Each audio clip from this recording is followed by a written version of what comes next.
Hello students, welcome to M for PRT and TGT. तो अधिगम की क्लास स्टार्ट करते हैं। केवीएस पेडागोजी का ये बहुत ही इम्पॉर्टेंट टॉपिक है, काफ़ी क्वेश्चन इससे पूछे जाते हैं। इसके अलावा अगर आप सुपर टेट की तैयारी कर रहे हैं तो भी इस टॉपिक को ज़रूर देखें, इससे बहुत सारे क्वेश्चन एग्ज़ाम्स में पूछे जाते हैं। ठीक है, इसके साथ साथ कोई भी आप अगर टीचिंग एग्ज़ाम की तैयारी कर रहे हैं या फिर टीचिंग एलिजिबिलिटी एग्ज़ाम की तैयारी कर रहे हैं तो भी इस टॉपिक को ज़रूर अच्छे से पढ़ लें। ठीक, क्योंकि इससे काफ़ी क्वेश्चन पूछे जाते हैं और ये आपके पूरे पेडागोजी का सबसे इम्पॉर्टेंट टॉपिक है। तो लर्निंग स्टार्ट करेंगे और इससे पहले मैं आपको बता दूं, अगर आपने चैनल को लाइक शेयर और सब्सक्राइब नहीं किया है तो प्लीज़ कर दीजिए। चैनल को सब्सक्राइब करने के साथ साथ बेल आइकन ज़रूर प्रेस कर दीजिए, क्योंकि मैं अपने चैनल पर कोई भी भर्ती संबंधी कोई जानकारी आती है तो उसके बारे में जानकारी प्रोवाइड कराती रहती हूँ। तो अगर आप बेल आइकन प्रेस कर देंगे तो जैसे ही मैं कोई जानकारी प्रोवाइड कराऊँगी आपको उसका नोटिफिकेशन मिल जाएगा। इसके अलावा अगर आप केवीएस, एनवीएस या फिर कस्तूरबा वैकेंसी के लिए तैयारी कर रहे हैं या फिर अगर आप यूपी टीजीटी बायोलॉजी या फिर एलटी बायोलॉजी की तैयारी कर रहे हैं तो भी चैनल के साथ जुड़ सकते हैं। अभी फ़िलहाल मैं केवीएस, पीआरटी, टीजीटी और सुपर टेट की तैयारी करवा रही हूँ मैं अपने चैनल पर, और इसका पूरा सिलेबस मैं कंप्लीट करवा दूँगी। स्पेशली केवीएस का सिलेबस सबसे पहले कंप्लीट कराऊँगी, उसके बाद जो रिमेनिंग रह जाता है सुपर टेट का वो भी कंप्लीट करा दूँगी। ठीक है, तो अब सीधे टॉपिक पर आ जाते हैं। लर्निंग को कहते हैं अधिगम। ठीक, अधिगम का मतलब होता है सीखना। ठीक है, किसी चीज़ को सीखना। जैसे कहते हैं ना, मैं अधिगम कर रहा हूँ या कर रही हूँ, इसका मतलब है मैं सीख रहा हूँ या सीख रही हूँ। सीखना कुछ भी हो सकता है, कोई भी चीज़ आप सीख रहे हो, साइकिल चलाना सीख रहे हो, इंग्लिश पढ़ना सीख रहे हो, हिंदी पढ़ रहे हो। ठीक है, इसको एक ईजी लैंग्वेज में समझेंगे। वुडवर्थ के अकॉर्डिंग क्या है, नवीन ज्ञान, ये डेफिनेशन इम्पॉर्टेंट है इसलिए मैं इसको लिखवा रही हूँ। नवीन ज्ञान और नवीन प्रतिक्रियाओं, नवीन ज्ञान और नवीन प्रतिक्रियाओं को प्राप्त करने की प्रक्रिया अधिगम होती है। ठीक है, यह अधिगम कहलाती है। या नवीन ज्ञान और नवीन जो प्रतिक्रियाएं होती हैं, मतलब नए नए ज्ञान, नई नई क्रियाएं सीखना, यही क्या होता है, यही अधिगम होता है। ठीक है, नया नया ज्ञान सीखते हैं, जीके पढ़ रहे हैं, हिंदी पढ़ रहे हैं, इंग्लिश पढ़ रहे हैं। ठीक है, नई नई क्रियाएं सीख रहे हैं, साइकिल चलाना सीख रहे हैं, बाइक चलाना सीख रहे हैं, फ्रेंच लैंग्वेज सीख रहे हैं, इंग्लिश लैंग्वेज सीख रहे हैं। मतलब कोई भी चीज़ जो आप सीख रहे होते हैं, ठीक, उनका अर्जन कर रहे होते हैं, नए नए ज्ञान का, नई नई प्रतिक्रियाओं का, यही क्या कहलाती है, ये अधिगम की प्रक्रिया कहलाती है। और ये डेफिनेशन किसने दी है, वुडवर्थ ने दी है। तो यहाँ पर आप याद रखेंगे नवीन ज्ञान और नवीन प्रतिक्रियाओं। ठीक है, ये किसने कहा है, वुडवर्थ ने कहा है।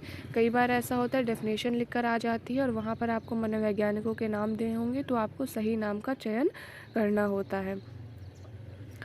फिर इसके बाद नेक्स्ट आ जाते हैं, ये लर्निंग का जो टॉपिक है थोड़ा सा बड़ा टॉपिक है, बट इसको 5-6 जो है वीडियोस में इसको कवर करेंगे। अधिगम के कुछ प्रकृति या विशेषताएं कह सकते हैं। प्रकृति आपके उसमें दी हुई है कोर्स में, केवीएस टीजीटी के सिलेबस में, पेडागोजी में। ठीक है, प्रकृति में भी यही आ जाएगा। विशेषताएं पूछी जाए, अर्थ पूछा जाए तो ये अधिगम की प्रकृति है। लगातार चलने वाली प्रक्रिया, मतलब कंटिन्यूअस अधिगम चलता रहता है। ऐसा नहीं है कि हमने सिर्फ शैशवावस्था में चीज़ें सीख ली फिर हम किशोरावस्था में नहीं सीखेंगे या वृद्धावस्था में नहीं सीखेंगे या बाल्यावस्था में नहीं सीखेंगे। नहीं, हम जब जन्म से लेकर के मृत्यु तक कुछ ना कुछ सीखते रहते हैं। ठीक है, स्कूल में सीखते हैं, बाहर सीखते हैं, खुद से सीखते हैं, अनुभवों से सीखते हैं, लोगों से सीखते हैं। ठीक, व्यवहार में परिवर्तन, जाहिर सी बात है, आपने कोई चीज़ पहले आपको नहीं पता थी, जब आपने वो चीज़ सीखी तो आपके व्यवहार में परिवर्तन, यानी कि मुझे इंग्लिश नहीं आती थी, मैंने इंग्लिश सीखी तो मेरे व्यवहार में एक परिवर्तन आया कि मुझे इंग्लिश आ गई। ठीक, फिर इसके बाद इसका जो एक नया कॉन्सेप्ट आया परिवर्तन की जगह परिमार्जन का। ठीक, व्यवहार में परिमार्जन, परिमार्जन इसलिए कहा जा रहा है, और ये वर्ड ज़्यादा अच्छा इसलिए है क्योंकि परिवर्तन का मतलब होता है बदलना, चेंज हो जाना। ठीक है, तो पूरी तरह से चेंज नहीं होता। परिमार्जन का मतलब होता है कि कुछ चीज़ें आपके पास पहले से, कुछ नॉलेज बाद आपके पास पहले से है और कुछ नॉलेज आप बाद में इकट्ठा करते जाते हो, वो भी ऐड होती जाती है। जैसे मुझे इंग्लिश सीखना आता है, फिर मैंने फ्रेंच भी सीख ली, फिर मैंने संस्कृत भी सीख ली, तो सब ऐड होते जा रहे हैं, अर्जित होते जा रहे हैं। ठीक है, तो काफ़ी अच्छा है, इसको याद रखेंगे। नए नए अनुभवों को सीखना। ठीक है, नए नए अनुभवों को सीखना, या अनुभवों को प्राप्त करना, ये भी अधिगम में आ जाता है। ठीक है, नए नए अनुभवों को प्राप्त करने की प्रक्रिया, मतलब अधिगम का मतलब सिर्फ यही नहीं होता है कि आप क्लास में बैठ के कुछ सीख रहे हो। ठीक है, आप अनुभवों को प्राप्त करो, नए नए अनुभव प्राप्त कर रहे हो, ये भी सीखना है। ठीक है, अनौपचारिक तरीके से जो सीखते हो वो भी सीखना होता है, अपने अनुभवों के द्वारा जो आप सीख रहे हो वो भी सीखना है। ठीक, सिर्फ क्लास में बैठकर सीखना ही सीखना नहीं कहलाता है, बल्कि जो अनुभव प्राप्त करते हो अपने दैनिक जीवन में लोगों से या अलग अलग तरीक़ों से, अलग अलग जानकारियों से, ये सारी जो प्रक्रियाएं हैं ये भी सीखने के अंतर्गत यानी कि अधिगम के अंतर्गत आती हैं। फिर इसके बाद है सार्वभौमिक। अधिगम क्या होता है? सार्वभौमिक होता है, यूनिवर्सल होता है। मतलब ऐसा नहीं है कि सिर्फ भारत के लोग सीखते हैं, ठीक है, भारत के लोगों का ये कॉपीराइट है, नहीं, पूरे देश में, दुनिया में बच्चा, बड़ा, बूढ़ा, हर कोई कुछ ना कुछ अधिगम करता है, सीखता रहता है। कोई खाना पकाना सीख रहा है, वो भी अधिगम है, कोई साइकिल चलाना सीख रहा है, वो भी अधिगम है। तो ये सार्वभौमिक है, ठीक है, पूरे विश्व में है अधिगम की प्रक्रिया। ठीक है, हर कोई सीखता है और लगातार ये सीखने की जो प्रक्रिया है ये चलती रहती है। ठीक है, फिर इसके बाद है उद्देश्य परक होती है। अधिगम क्या होता है? उद्देश्य परक होता है।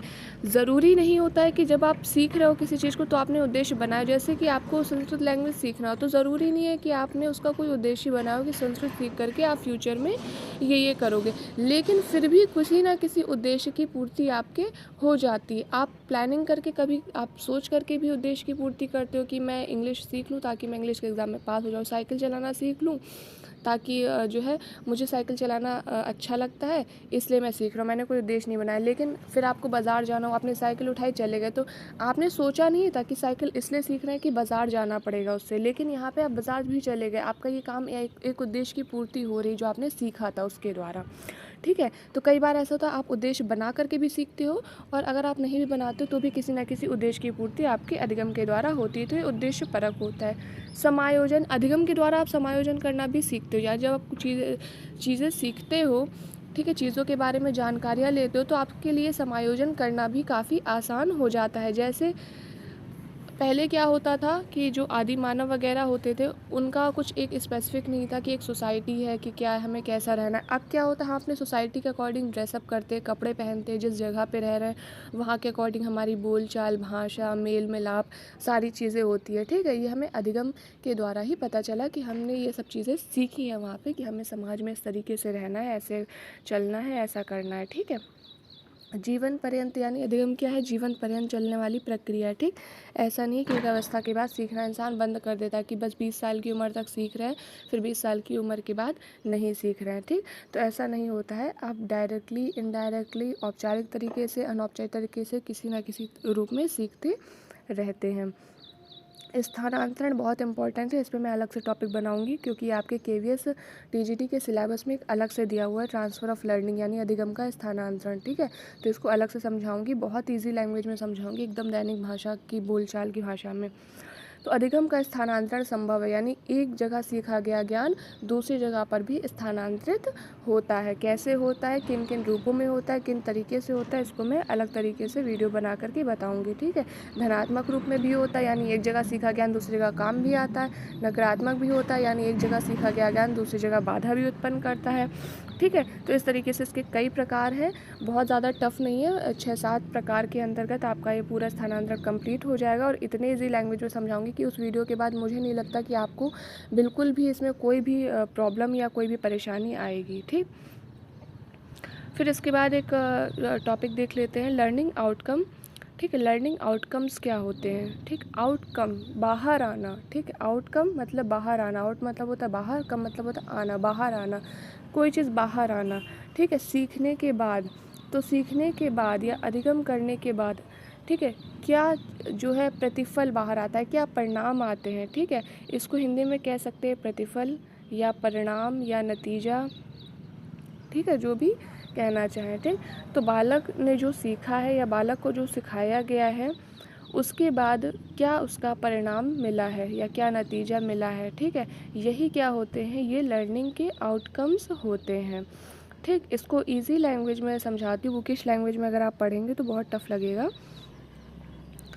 तो लर्निंग आउटकम्स क्या होते हैं? प्रतिफल, नतीजा या परिणाम, ये नाम अगर आप याद रखेंगे हिंदी में तो इससे काफ़ी ईजी होगा। परिणाम यानी कोई चीज़ आप सीख रहे हैं, ठीक है, या आपने अधिगम जो किया है, तो अधिगम के बाद क्या परिणाम निकला, क्या प्रतिफल मिला, क्या नतीजा मिला, वही क्या हो गया, वही लर्निंग आउटकम्स कहलाया।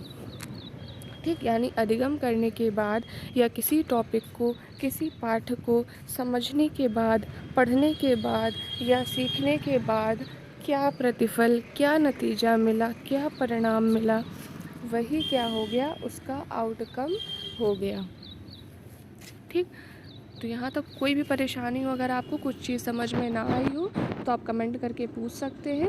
बाकी का नेक्स्ट वीडियो में कवर करेंगे। ठीक है, जितने भी लर्निंग के इंपॉर्टेंट टॉपिक हैं जो आपके सिलेबस में दिए हैं केवीएस और सुपर टेट के, वो सारे ही कवर करेंगे।